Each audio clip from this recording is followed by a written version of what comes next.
Hello, everyone. I'm Thom Robertson, and when this coronavirus disruption started, I just bought a beef jerky variety pack. So I started this vlog to eat some and talk a lot. And I finished the bag, and vast numbers of fans screamed adulations. Well, okay, my wife and a few friends said that's cool. So, by hugely popular acclaim, I'm going to do it again. I've got more beef jerky variety packs, and I'm going to eat more and make more videos while I do it. Because it's stupid and silly and funny. Here we are, the 22nd of April. Here in Ohio, we just got a snow flurry. It's been unseasonably cold, and there's no relief in sight the rest of the week. And into the next week, still looks like it's 40 to 50-degree weather, even during the day.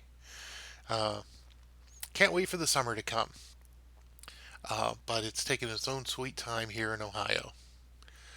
Um, I always start by talking a little bit about an image and how it means as a video game developer and a video game designer to me. What I'm going to do is show you this image. This is an image from a flight simulator game, one of the very earliest that came out on the old Apple II computer. So you know it's old. This is ancient days. I was in high school when the software came out. You can see from the screen that you've got your various clumsily rendered uh, instruments for airplane flying.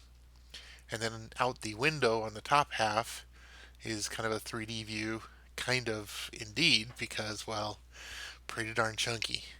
But it did work, and people, used it to simulate flying an airplane around. Um, and nothing's changed. People still love flight simulators. My father I was always a little frustrated with him because what he taught me, among the many things he taught me, is that people allow themselves to have fun and choose the ways in which they will allow themselves to have fun. My father was never into video games. He never thought video games were interesting. However, he would play Microsoft Flight Simulator, and he, I think, did so basically because, well, it wasn't a video game if it's a simulator. So, for better or worse. Now, later in life, he did play video games. I got mom and him deep into a couple of popular games of the time, kind of Angry Birdsy kind of games. Um, but yeah, that was later.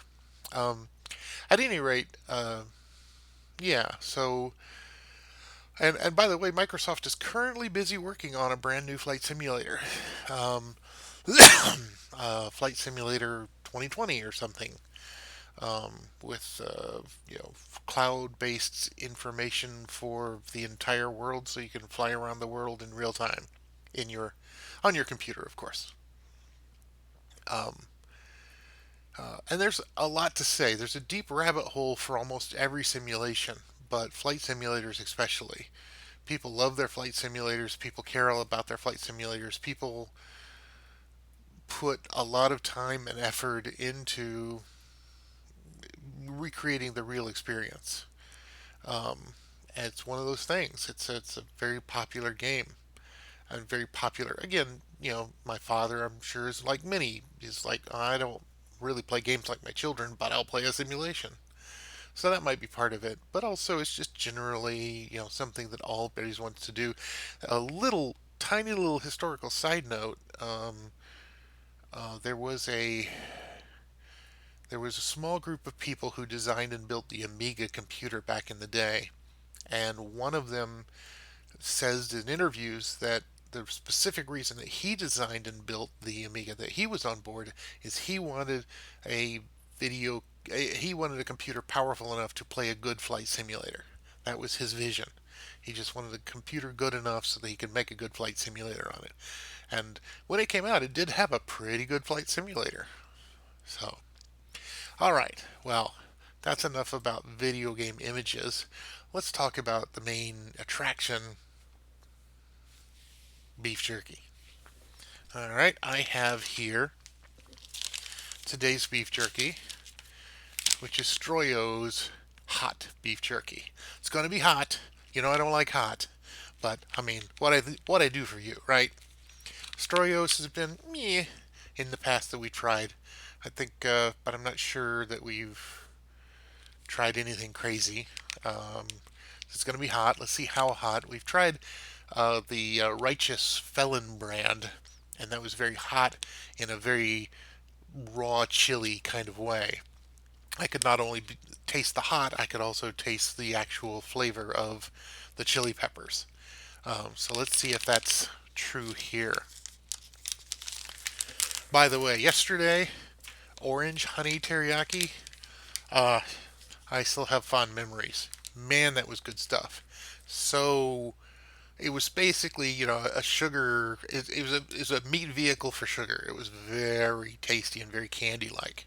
So this stuff smells like beef jerky. I've got a nice piece right here. Let's give it a try.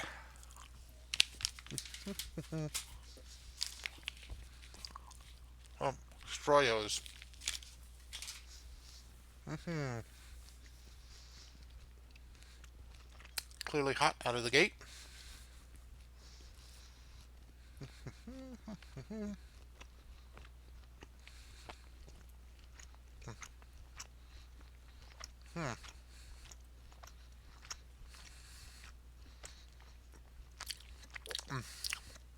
Okay. Wow. What a yucky, straight up jalapeno taste. Tastes like I just literally chewed up a jalapeno and swallowed it down. Ugh. I mean, I'm not a big fan of the burning in the mouth and stuff, but beyond that, there's definitely a real jalapeno pepper. I mean, they must have just ground up a lot of jalapeno and put it right on top of the. Because, and it is hot. It's burning me. Whew. Here comes a little soda. All right. Whew. While my mouth smokes away, let's look at the mailbag. First off, I look at yesterday's beef jerky video on YouTube, and Adam Para, good friend, keeps posting. Thank you very much, Adam. Um, Says thanks for that meat candy. He was talking about yesterday's incredibly tasty orange, what is it? Orange honey teriyaki. Go away, Windows and uh, notification. He says thanks for that meat candy. He also says I'm glad to see both you and Mike will be participating in the TSN Fourth Light Division's Armada Online. Can't wait to see all the hoedown.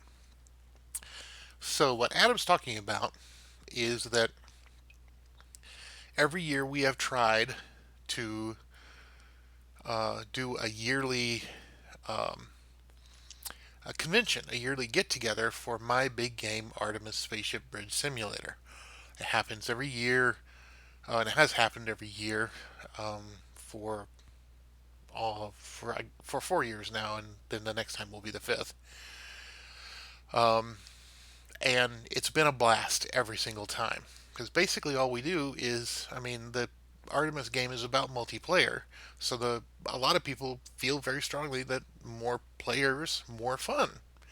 Therefore, get the most players possible, which means that we would rent out a hotel room. I'm sorry, we would rent out a hotel ballroom and pack a bunch of people into it and let them, bring them all, have them all bring computers and set up computer setup and bridges and tables and chairs and a network uh, um, infrastructure and play Artemis all weekend with 100 people.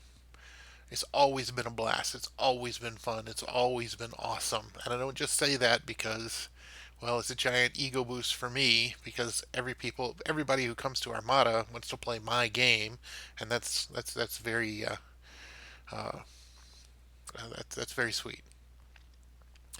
Well, we've had a good time. We've done it 4 times. We did not do it in 2019. We were all set to do it this year in 2020, and then coronavirus. Um, we really squeaked in. We could theoretically have pulled it off because we were going to do it at the end of March. And people really didn't get serious. At least I think the nation as a whole didn't get necessarily very serious, well, all the way serious. It came in stages. All I'm saying is, if we'd really pushed, I think we could theoretically have done it. It's we could have had a convention in Ohio at the end of March. It would have been the unwise, and it just would have been wrong. Um, it unwise and wrong, and that's all there is to it. So we didn't do it. We called it off, which is a darn shame. And it's only ameliorated a little bit by the fact that the community's been so nice, um, and the community's been so understanding, and also because a whole lot of other conventions, much bigger than mine, have also been canceled for 2020.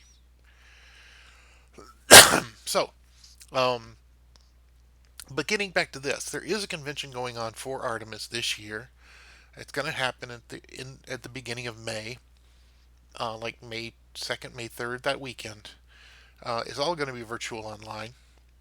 Um, you could probably find more about it on the forums of the Artemis webpage. But in any case, I will try to post information on this video about and links to that so that if you wanted to participate virtually, you could.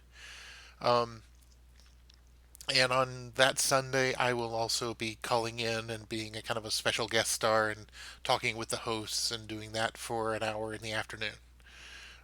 So that's what Adam is talking about there. And I really appreciate the fans and the people who really love Artemis putting it together, because I didn't put it together. They said, well, we can't have an actual, you know, come to Ohio Artemis convention, so let's do a virtual one, which I'm very happy about.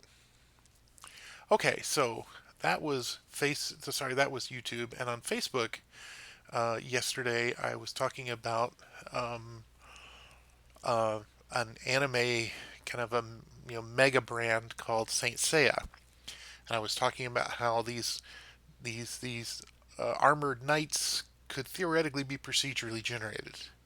Um, and Mark Bell wrote to ask about how I would procedurally generate that kind of thing. He asked, when procedurally generating 3D assets, do you need a bag of assets to assemble from? And I said, yeah, that's often how it goes. And he says, or can you generate variations on a theme from a set of standardized assets and textures? Well, actually, that's also how it goes. He says it's always a pain for me to change geometry after shading, and that's quite true. It's, yeah, depending on your workflow and how the geometry is made, then it can be a mess to go back and change the geometry. From my point of view, changing the geometry often entails stretching or modifying the texture that's laid on the geometry, and that in of itself can be a problem. So, how do you solve that? There's different ways and there's different solutions. Again, the fact that these guys are wearing gold and armor means, well, the texture is actually pretty simple. It's a straight gold color, and you're done. That is actually one of the things that attracts me. I could probably go crazy with the stretching and the scaling and the bending of 3D meshes without worrying too much about how the textures get bent out of shape if the textures are just a single solid color like gold. So, thank you, Mark, and thank you, Adam, for replying. To wrap up here, Stroyo's hot is quite hot, and it also had, in my opinion, terrible, yucky um, jalapeno pepper taste. Tasted like I was really chewing an actual jalapeno pepper and getting that kind of vegetable taste as well as the hotness of everything. So all in all, I would file that Stroyo's hot uh, uh, jerky as gross. However, that's me. I know people who eat jalapeno peppers and go yum and love the heat. So obviously that was simply not made for me. So, but that's my final stamp on this. That uh, Astroyo's hot jerky for my video. I appreciate again. I appreciate the comments. Please leave more, and I'll see you next time. Thanks.